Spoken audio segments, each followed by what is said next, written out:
Bonjour. Hello, everyone. It is an honor to introduce you to the amazing, creative, beautiful artist, Maura Garcia, who is a dancer, choreographer, and erotic artist. Her vibrant creations channel the central rhythms of the natural world and inspires people to liberate themselves. Maura makes original works, collaborates with all different types of people, as well as the two-legged, four-legged, winged, and the rooted.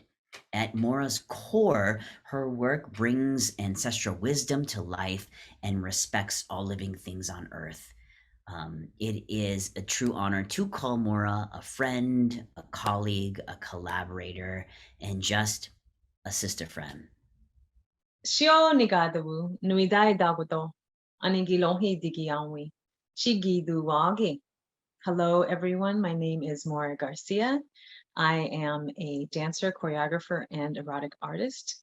I was speaking Cherokee language and I am Anigilonhi clan. I'm Cherokee and Mattamuskeet, and I am delighted to be here, honored to be a part of this programming, and thank you, Ty, for bringing me in.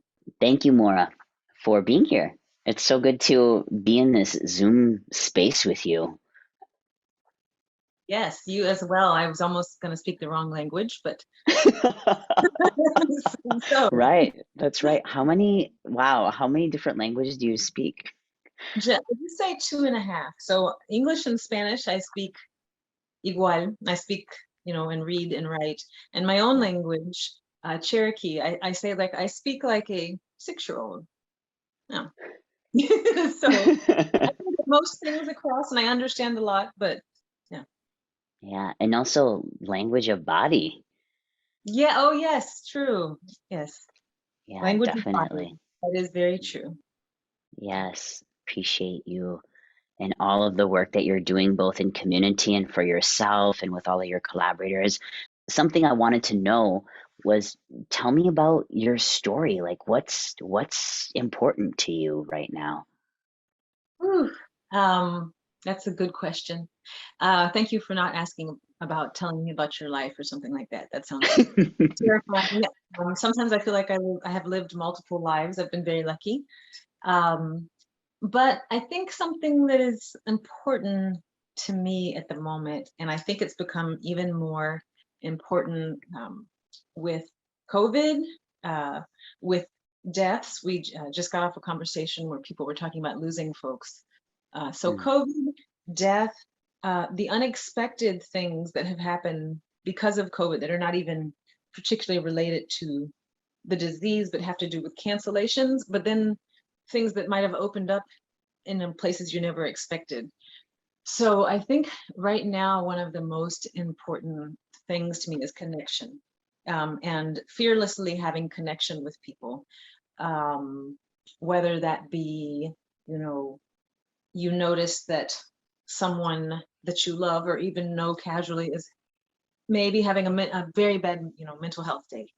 Maybe they've been having a bad mental health year, but it just not being scared to be in that space with somebody, even if it's not the right time, or perhaps you feel that connection's not strong enough, not shying away from deep connections that people are trying to have with one another or trying to have with you. I don't know if that makes sense. And I think I would have to say that also goes for my work too. To me, work, life, ceremony, because maybe this is because I'm self-employed, but they're not really different. They begin to come together. And so the goal being, okay, what is my purpose on this earth? mm, And if connecting, I want that connection to be real. I want it to be deep. I want it to be that way, whether or not I'm speaking with somebody at the gas station, whether or not I'm performing virtually, whether or not I'm sitting here talking to you, whether or not I'm making an erotic video for somebody, whether or not I am doing improv on social media, whether or not I'm presenting this huge full length work at the Joyce hasn't happened yet. It will. But but what I'm saying is just fearlessly being real and connecting. I have a plant here in my home, or I did. This plant Looked kind of sad when I bought the plant. I bought the plant here, was doing better, but the plant looked just sad. And so I decided to take it with me when I was traveling out of town instead of trying to water it extra and leave it. And I put the plant outside and I noticed that it just looked really happy. And I replanted it in another bigger pot with compost soil from the woods in North Carolina. And that plant grew a huge, like foot long leaf in like a week, a new one. Okay. It hadn't been there at all. And I remember looking out there, and there's times in the forest where the leaves will kind of move like this. Like you won't see Mm. wind, but they'll be moving. And I looked, and my little plant was out there, going like this, but with the big trees all around it. Um, and so I talked to the plant. I asked it, I was like, would you like to stay here? And the plant went, and so the plant's now in North Carolina, but I feel so happy we were able to communicate. This is some people may think small, but no, the plant's really my elder actually. So I was, those types of interactions with all things is what is important to me.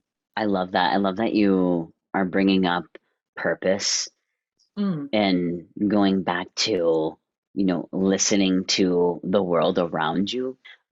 Because I know, being a movement artist, being someone that works from, small interactions to large theaters, what is your relationship to space, and where do you find yourself making the work that you do, and how do you do it?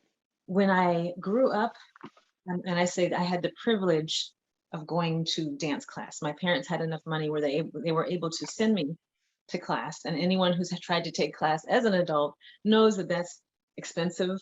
And I mean, I didn't go to like conservatory. I went to maybe one class, that type of thing, a week.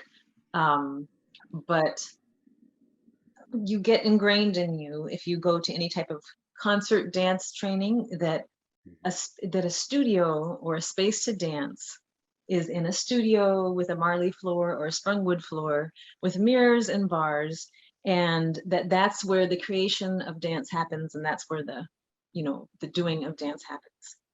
And I had obviously witnessed dance in many other places. I witnessed dance in my grandma dancing in the kitchen when she was, making food, dancing with my parents, just like put on music and dancing, powwow dancing outside. Most of our powwows were little powwows back home, and they were outside dancing at, ceremony dancing. I had witnessed that, but in my mind, a dance studio was the place that real dance happened. Even though I didn't know I believed that, I was Mm. still acting that way. And for several years, I got fellowships that allowed me to have studio space. One year, a university let me use their studio space. So I was happy. I was like, oh, okay, I'm a dancer and a choreographer because I have space and I can, do this and da da da. But there was one year where I had no space. Like I had just like used up all the grants. They couldn't give me more space because I had already done two, rounds of free space. And I thought, well, where am I gonna make dance? And I remember two things: hearing this story about a Cuban artist. I think it was what is his name? Anyway, he's very famous. He's a very famous Cuban artist who does like huge painting, Orisha-based paintings. And his studio was, when his family went to bed and his kids were in bed, he cleaned off the kitchen table and he painted these works of arts that are, in people's galleries and places in Germany and New York. And then, of course, he had to clean it up so people could eat breakfast on the table in his studio. And I thought to myself, Maura, you don't need all that stuff. I mean, it's nice. And if you're going to be doing certain kind of complicated things, you need flat space, but really make a way. That's what we do, right? We find Yeah. we find a way.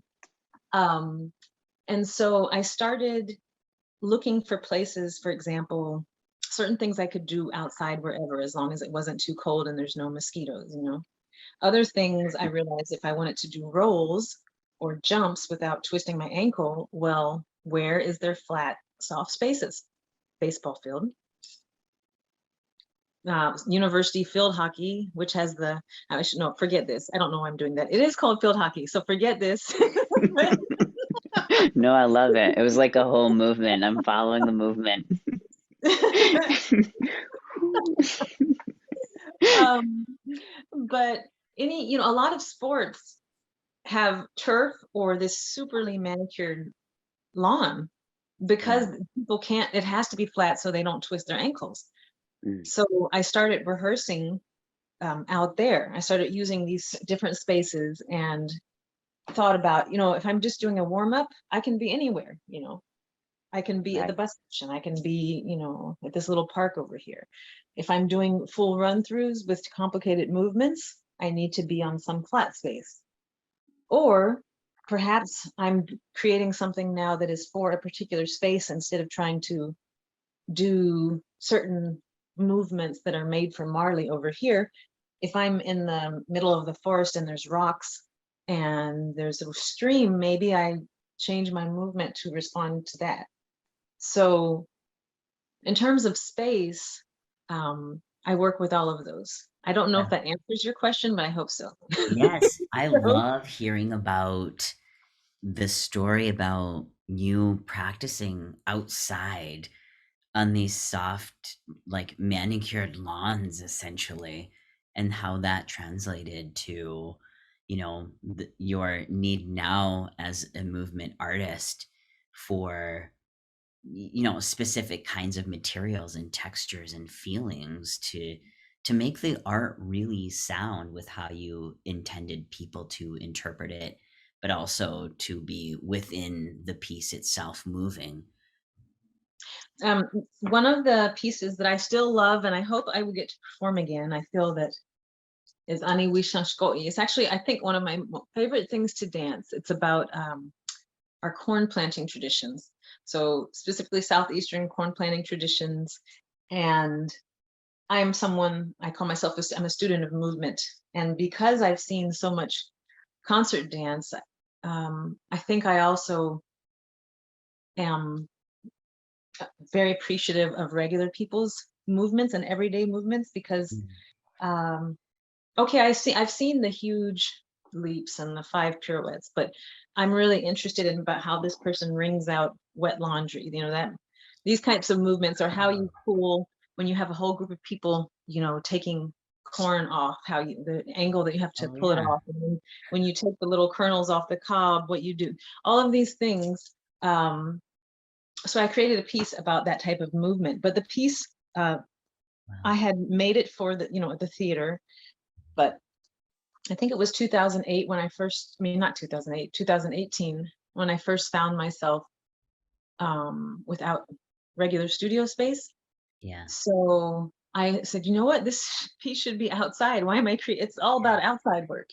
So I need to change this and made it specifically for outside. So that is to be done outside. But one thing I discovered about dancing outside is that while the earth doesn't, it is giving. It is not. It doesn't hurt your body. It takes some of that energy. So when you're dancing, it's like I'm going to have some of this because this is you're offering this to me. I'm going to take some. So it's to say the word grounded sounds silly, but you truly are grounded, right? And so Yeah. I Oh, noticed that it wasn't like dancing on hard cement, but it was like something kind of taking some of this energy of the dance. Um, but then when you're dancing under the sun and with the wind, it's like you're kind of given back some of that. So it was a really beautiful experience to have set performances that were set for outside right. and created for outside, done outside. Yeah. Mm. I love how you said that. Like, I'm relating to what you said about being in relationship to the world around you. And this is just an example, I think, of how that shows up in your work. And I love hearing about it because I feel like I've seen a part of this larger piece. And I Mm. love how you did the hand movements and we're showcasing some of the smaller movements that could just pass by if you're not listening and or watching the piece. So thanks for sharing. Well, speaking of space, I know you're traveling a lot right now. Across Turtle Island and just wanted to talk a little bit. So you go, you scurry into these places sometimes to find space. Sometimes you're outside. I feel like, wow, it feels like the world is just your oyster, if you will. And I'm reminded of one of my great teachers, the turtle, because I'm also Turtle Clan, who carries on the back their turtle shell. And I kind of was thinking about that because I was like, wow, turtles are like wherever a turtle goes, that shell goes with them. And I'm kind of am thinking about you as you speak about your studio space. And I'm curious, like, what kinds of objects or items or things in your, bringing it back, your studio, what kinds of things might be in a Maura Garcia studio as you begin to set up space wherever you find yourself to begin the work needed? Mm-hmm. Um, so let's see. I have brought several things. And I want to say something about that. I was taught by Doju Wejigesa that the turtle, one of the ways of appreciating the turtle is that they have everything they need. So everything they need is they carry it with them. Their house, it's so they can be anywhere and they have everything. So that's like a Mm, special thing about them. Um, mm, so what I have with me, and I brought things that are almost always on my person too, because sometimes I don't have a lot when I go somewhere. So this first thing here, no yagwajel, or maybe I said this is my rock, but really I guess this rock's human at present because the rock has been here much longer than me and will be much longer, but it has decided to spend some time with me. When I picked up this rock, oh wow, I want to say it was somewhere in North Carolina, maybe like 5 or 6 years ago. And I put it, I was like, oh, this is such a nice rock. And I think this rock wants to come with me. So I kept the rock, but then I left it like on a counter. I then found the rock later in my purse. And there'll be times when I take it out, but it always seems to end up in my purse again.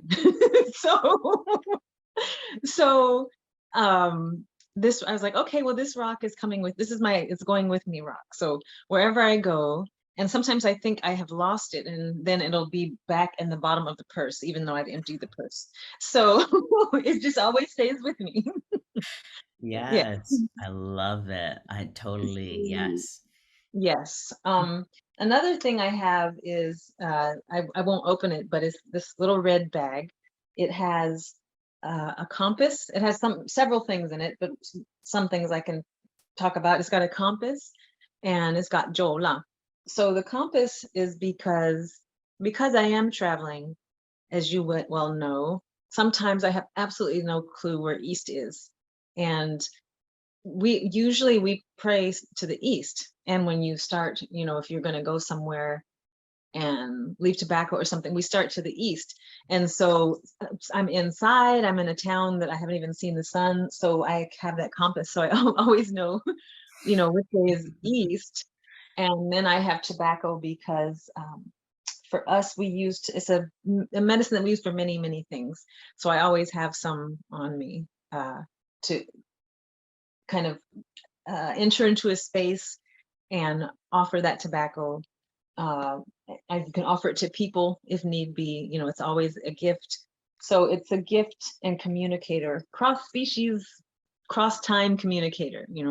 So those things I always have with me.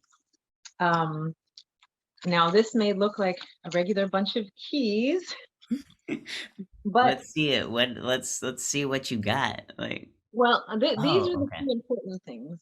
So these old-timey keys are skeleton keys. And when my grandma, my dad's mom passed, she had these keys. And, my father was like, yeah, and, especially in little towns, you would have a key, but like everyone this key could have opened every door. Like Mm. everyone on the block would have a lock that the skeleton key could fit into, and so I was like, oh, this is the key to open all doors. so, Yes. Woo. so I put them on my chain, because they remind me of my grandma, and just this whole idea of the key to open all doors, it's fascinating to me. So I have Mm. those. In keeping with number 4, I will show you one more thing that is Yes. very important to me, not so sacred, but this is stevia. So this is something that relates to my life, I feel, as a dancer and an athlete, because I'm a artistic athlete. Is the kind That's the way I do my dance, as if I was a elite athlete. That's what it means to me to be a dancer. I quit eating sugar like 4 years ago. And so, but I still have a sweet tooth. So I carry this, you know, and so wherever I'm at, I can have my tea sweetened, or I can have my coffee sweetened. And, people laugh at me because I'll come to their house and I'll just like plop this big bottle of stevia. They're like, you want some coffee? I'm like, sure. And I have my own stevia. Wow. Oh, wow. Miigwech for sharing your studio with us. That's Yes. amazing. It's big. Yes. Hmm. I mean, that way I can go anywhere and I'm ready, as long as I got that tobacco and, a way keys to get there, and my traveling rock and something sweet to drink that's hot. There, I'm good. Wow. Mm, I love it. It's yeah, we should have it like in a like resiliency like backpack of sorts or in our resiliency shell. That's true. Hmm. Oh, That's so good. Wow. are you Oh gonna my. share yours?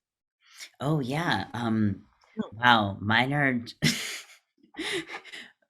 a few rocks I have, a moon rock I'm bringing.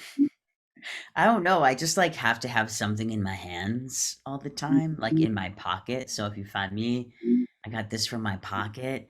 Um, this isn't interesting, I got another stone with me, it's like a magnifying stone that's, like, kind of interesting. It's, Ah, like, does really fascinating things, it magnifies, like, text and words, I usually have it with me, and, um wait, and of what is course, it? as any, good Anishinaabe individual, Oh, my, ceremony copper cup to drink something because you always got to go. And of course, it's very small because you and I, as we talked about, we carry our things with us, our studios on our backs, in our bags, on our person. So I typically have this with me when I travel. Um, I'm laughing because I have one in my truck. See, so needed. Oh, I love it. And then also so interesting, I have this as well. It's a small painting of my home on a piece of birch bark Oh, of northern Wisconsin there. And it's just yeah, Lake Superior. Some of the trees were all the stories of my father's peeps come from. So I always have that with me. And of course, it's thinner than an iPhone, so I can fit it in most places too. So I oh. usually have this with me. Yeah, And then you have a tree with you. exactly. I know. You have I part of know. home literally with you. Mm, Literally, literally. mhm. So I just love it because you can see all of the details of the tree in the back here, and yeah, there's just something about it. So I should probably try to preserve it because of Mm. travel, but I do the best I can. I wrap it usually in like a Yeah. shirt. Yeah. Oh, that's beautiful. Hmm. Tell me about the movement behind Ancestor Dances. Yes. So, the movement behind Ancestor Dances comes from either movements that particular ancestors of mine did, or stories that they told, or like, you may have noticed, and I'm sure we do it too, and we don't even notice. But if you're around someone a lot, they often tell like this a same story, and especially if they're like in teaching mode, they'll tell you the same teaching like over and over, and it's actually so we won't forget. But we kind of laugh at them, but then we realize, oh, I'm never going to forget that, because they say that every time I see them. And so some of the movements are based on that. So on like the things they always said, because they wanted them to be repeated, so we would do them and know them. And some of the movements come from like all of us as humans, we have gestures that we do. I probably have 100. You do too, because we're moving people. But just everybody does. And so some of those movements come from like the way that a particular ancestor held their body and the gestures they did. And then some of them come from something they might have been doing to explain, like there's two numbers that are important, this 4 and 7. That was one of the movements in the Ancestor Dances, and that was from Andy Gurdy Jigesa. And so I have made dances that have to do with our long ago ancestors, or like the first people on earth type of ancestors. But I was like, oh, what about like the person that just passed away last year? They are now an ancestor, regardless of their age, they're an ancestor now. So what about what they said too, and I thought of it as a way to honor these people and what they taught me.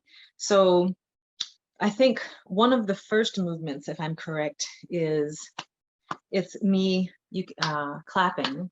And I'm afraid to move the screen right now because I'm not sure what's going to happen. Go for it. Get moved. Get moved.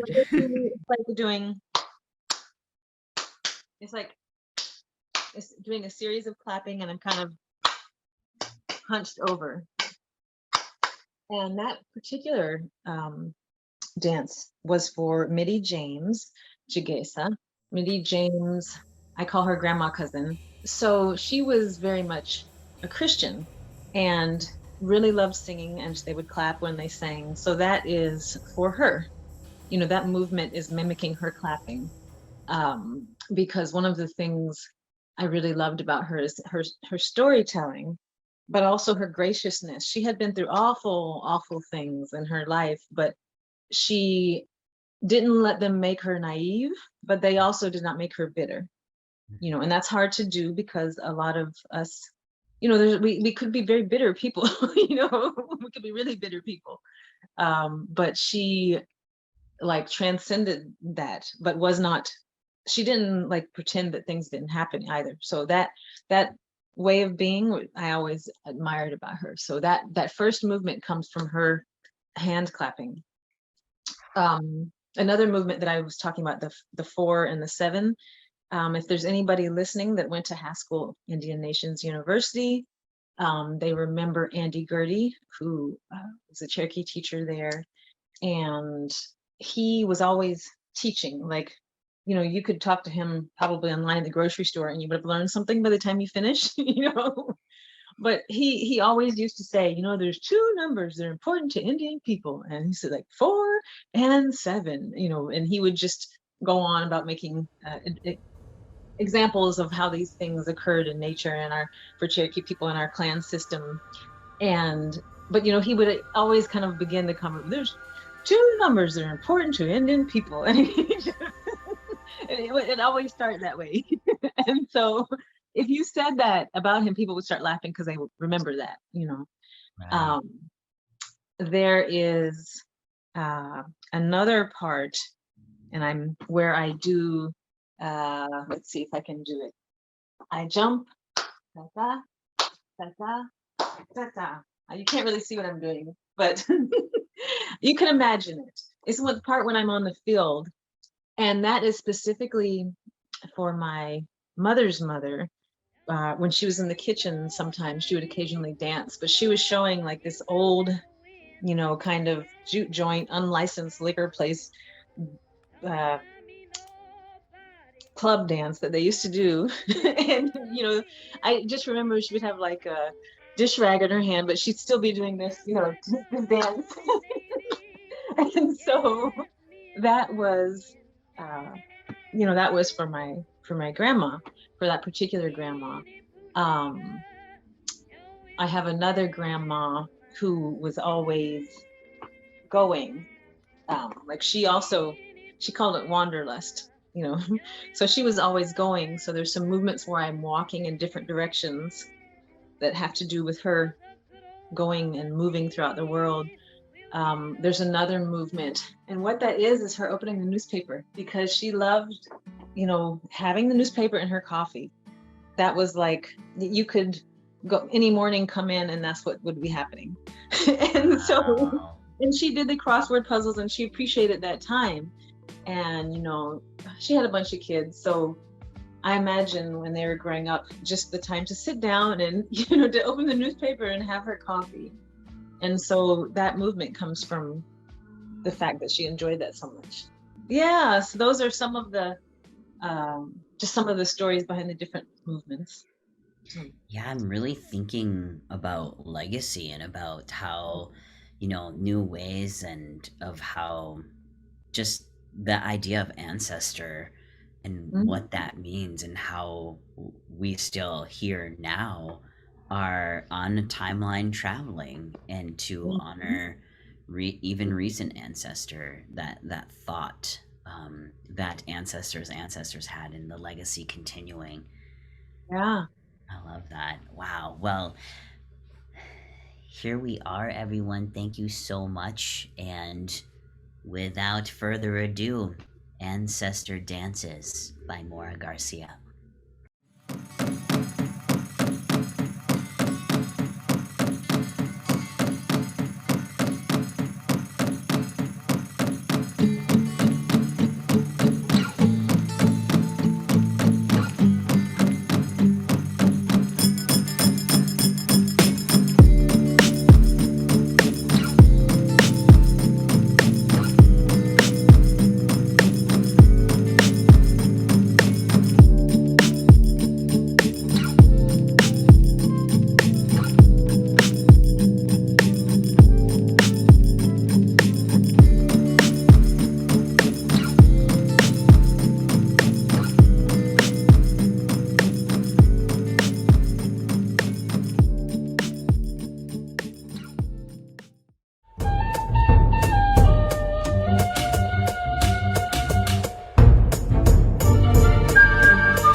Okay, so the last one is what are you exploring now? Will be the questions. So now, something that I am exploring, and I should say that since January 2021, I have started doing sex work. And I think I can say that here, sex work, woo, you get, it gets, Yeah, it as gets, an art form, right? Like sex it work is. as an art form. Yeah, I mean, it gets censored. You can't even say that word. So that's why I'm happy I can actually say the word. I say erotic artist because it makes people more comfortable, and um, it includes many things. But so I have started doing sex work, erotic labor, entered that workforce, both with dancing and also with like print art, custom made videos, all different types of things.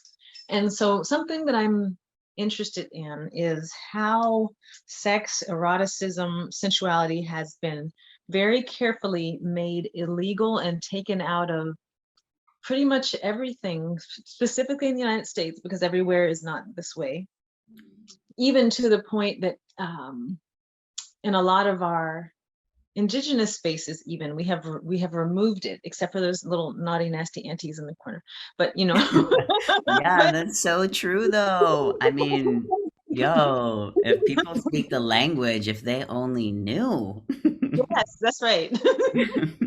But and so that's one good thing about language, because you can still be that way, but like public facing stuff, it's been it's been taken out of everything. And I talk about this idea of false humility. I think because of missionaries, we've been conditioned to think that humility means being covered from head to toe, wherein in reality, if it was warm, that's ridiculous, right? Why would Mm, anybody do that? You know, why we didn't even have our breasts covered? Why would we? If you have to nurse children and men don't have their breasts covered and it's hot, why would you? You know, so my thought in all societies is just about how the very fact that we exist because of sex. I want to say 95, or I don't know how many non-sex babies there are, so I have to remember that there are people like that too, but for the majority of humans, we exist because of sex. And so why, and that's a hopefully regular part of people's lives, hopefully. um, and attraction, sex, sensuality, that's all part of regular life. And while my sex work is on different platforms, I think to myself, well, why does it even have to be separate? Why is there even a separate world? Is this part of the right? This all part of the same world. This is not a separate world. right. The fact that it's been regulated and everything, the eroticism has been taken out of most things, is to me a byproduct of colonialism. Um, Mm, and so I don't have an answer. I'm a baby sex worker. I am just now uncovering a lot of these ideas for myself as someone who was, had Catholicism in the house. I'm sure you understand, being from up there in yes. Wisconsin, what that means. Um, but in the process of unraveling what that means in my own life, just as a woman, uh, I'm also trying to unravel that in my work.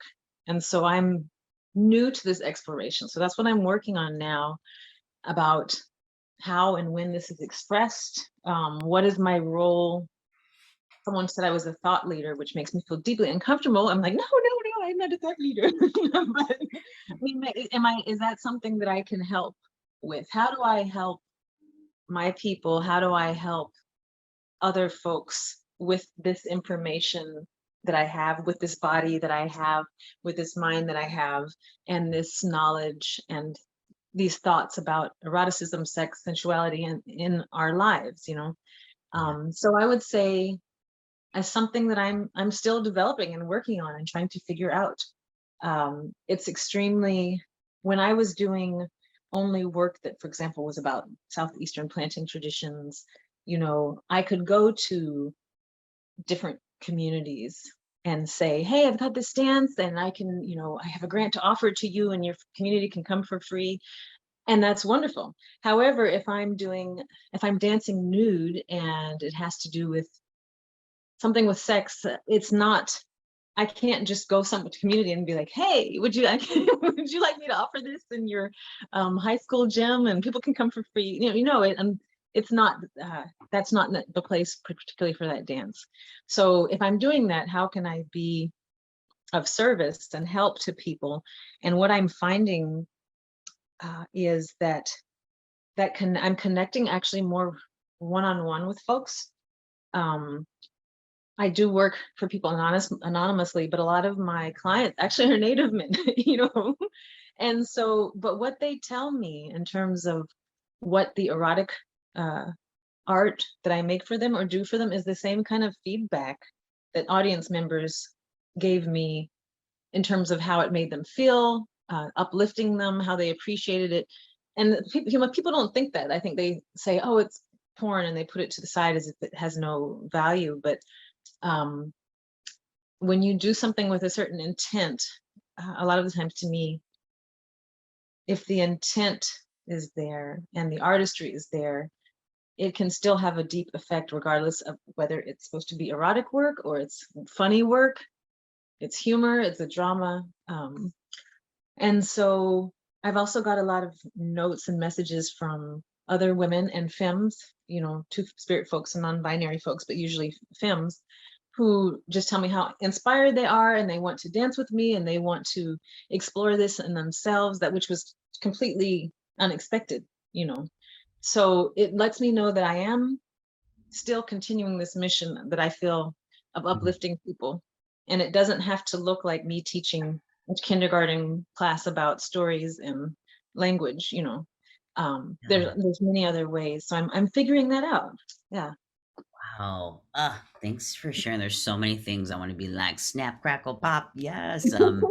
Because I've been thinking a lot about this idea of self-expression and liberation, and how that shows up as indigenous people, in Mm, particular movers, right? This mm, idea about being a full, not human doing, but a human being, and mm, the aspect of colonization taking, this idea of body, of skin color, those things away because of colonization. And so the art form that you're embarking on, as you say, a baby sex worker or erotic yeah. artist, I think is, territory that I think is quite engaging and very interesting, also because of the idea of like interpersonal connection, Mhm, right? That like the singular, the two, the three, the four, then like also like larger community at hand. Like, what does that mean? And you as an artist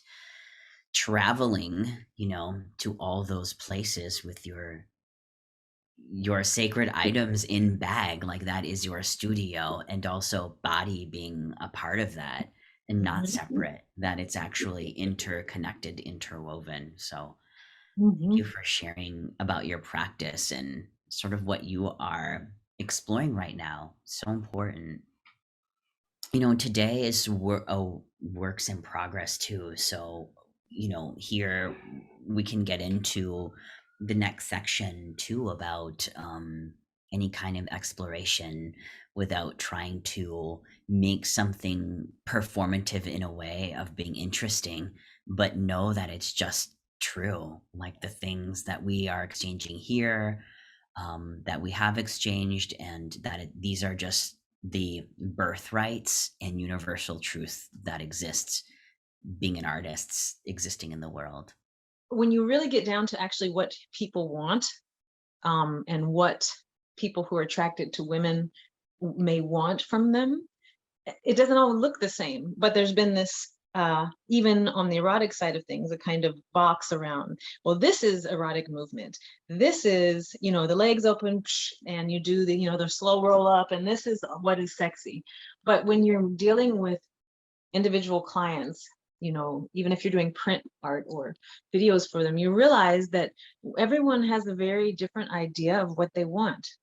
Attraction cannot be, actual attraction isn't commodified in that way. It's different as humans are. And so one of the things that I have begun to offer is private dances or dance for small, like in intimate settings.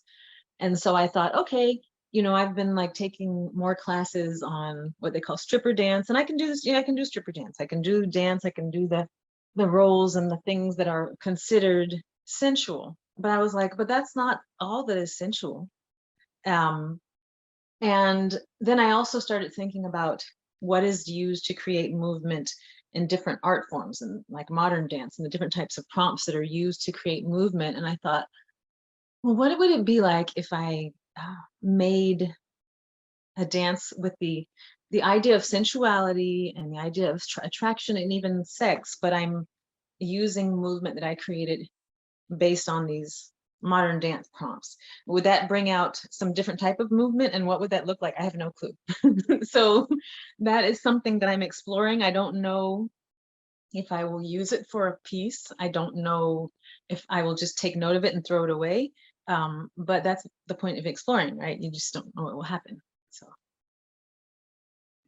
Wow. Thanks so much for sharing. I cannot wait to see some of these prompt explorations, which seem so formidable because of what you said. Not It's not a one size fits all, and I no. love this idea going back to breaking outside of a type of binary of Mhm. beauty, of colonization, of Eurocentricity, all Yeah, relating back to the regenerative system that have has existed since time immemorial. yeah. So appreciate you bringing that to us today.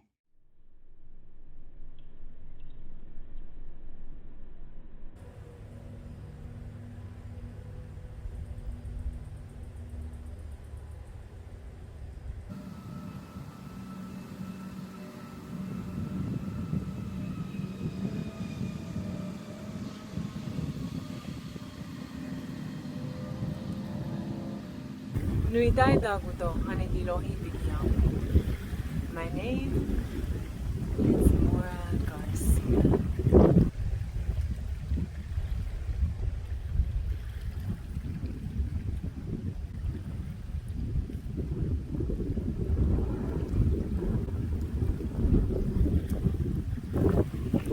The prompts for today. The first prompt was find an object in your immediate surroundings and play with it. Make a dance with it.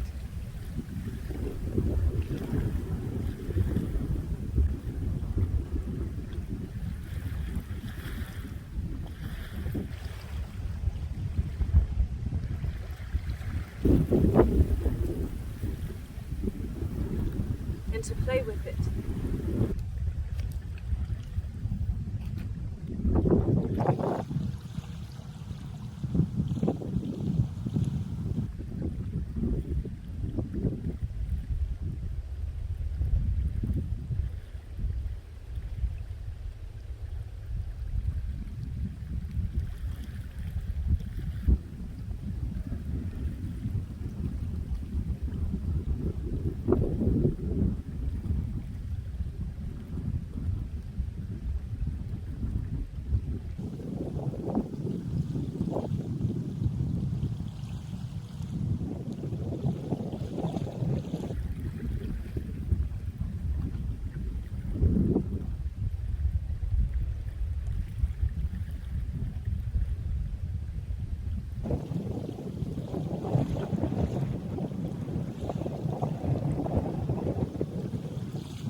The second prompt.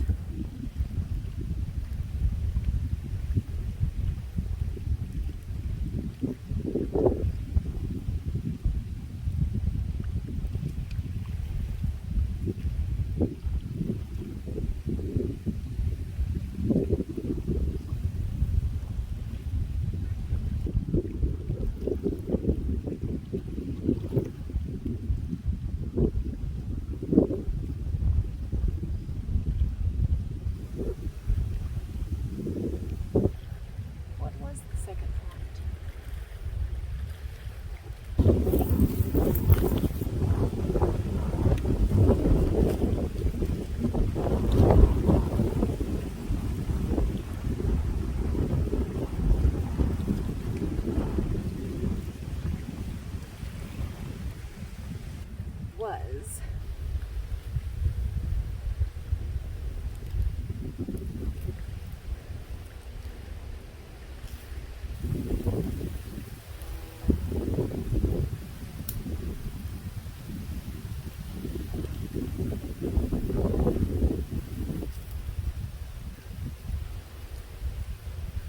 The second prompt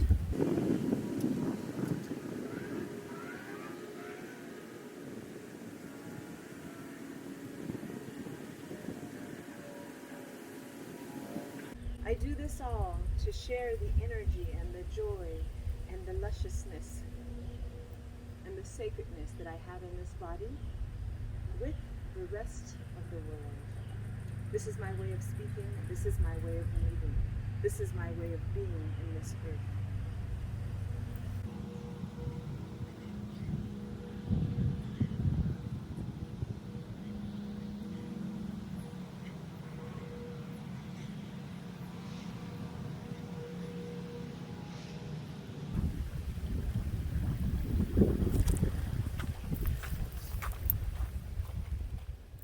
And so to finish up around sacred numbers, I was wondering, Maura, if you had to pick,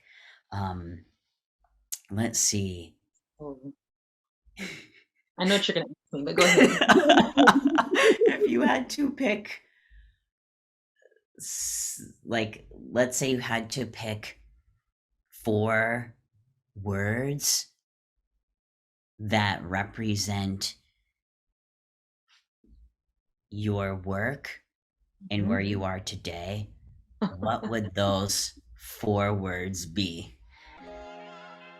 Indigenous, goddess of dance, love, sex, and sensuality. At the same time, we are all goddesses. Power of sex, fire and earth dancing, shining dew droplets, luscious, vibrant green moss, playful, mischievous, joy bringer, bright, colorful, sexy and sweet, energetic, naked dancing planter of corn, happily a little weird, dripping with water jewels, dance in time with wind, sumptuous maker. Maura Miigwech Wado so much for being with me today, engaging in this conversation about your process, about art making, about things we carry in our shells, to decolonization, to indigenization, to just making work. And I cannot wait to be in the physical space with you again. It's always such a pleasure to be in circle with you. So thank you so much. And just wanted to leave this space open for any last words that you'd like to say to folks out there and or in this moment of connectivity. Yes. Well, first of all, thank you to you, García, for bringing me here. It really, I think a lot of your work and you as the person and what you put out into the world, so that you thought enough of me that you wanted to have me here, really means a lot to me. You know, even if nobody else likes the piece, that you liked it makes me happy. I hope the rest of you like it too, but that alone was really, really lovely.